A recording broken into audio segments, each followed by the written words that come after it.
কাঁঠাল যদি খেতে চাও হাতে আঠা না লাগিয়ে খাও, তাহলে কিভাবে খাবে? কাঁঠালের মধ্যে যে আঠা থাকে ওটা তো হাত থেকে মানে ছুটতে চায় না, তেল কত কিছু দেওয়া লাগে না। তো আমি সব সময় হাতে পলিথিন বেঁধে পলিথিনটাকে ধুয়ে নিই আগে, ভিতরে এবং বাহিরে ধুয়ে তারপর হচ্ছে আমি কাঁঠাল সব সময় করি। আর আরেকটা কথা হচ্ছে, আমার কাঁঠালটা না ওই কালকে যে এনেছিল কাঁঠালটা ভালো করে নেই, দানাগুলো একদম ছোট ছোট। তার জন্য আমি একটা সাজি নিয়েছি, সাজির মধ্যে সবগুলো মানে কাঁঠালের দানা সবগুলো বের করে নেব। এই কাঁঠালটার মধ্যে না আঠা প্রচুর পরিমাণে। আর আমাদের বাসায় কেউ কখনো কাঁঠাল ভাঙে না।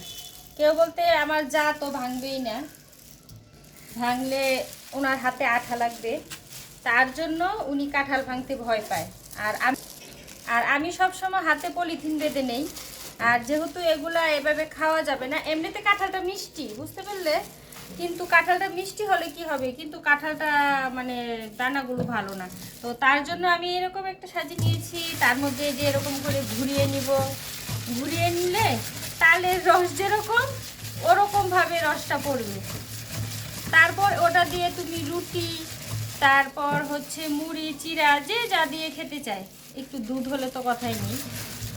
আর আমি এই যে দেখেছো তো কাঁঠালের রসগুলো তালের রসের মতো পড়ছে। এগুলো আমাদের দেশে আবার, আমাদের বাপের বাড়ি যেহেতু ময়মনসিংহ, আমাদের দেশে আবার এই কাঁঠালের রস দিয়ে রুটি বানায়, তারপর হচ্ছে পরোটা বানায়। এই কাঁঠালের রস দিয়ে পিঠা বানানো যায়, মালপোয়া পিঠা, বড়া পিঠা, এগুলো বানানো যায়। কে কে কাঁঠাল খাবে চলে এসো।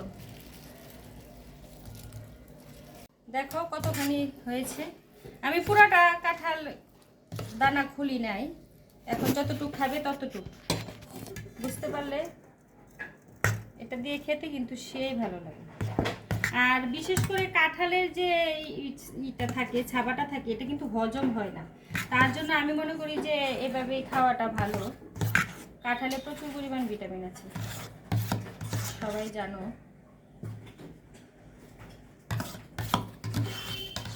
তো কেমন হয়েছে আমার বুদ্ধিটা বলো তো?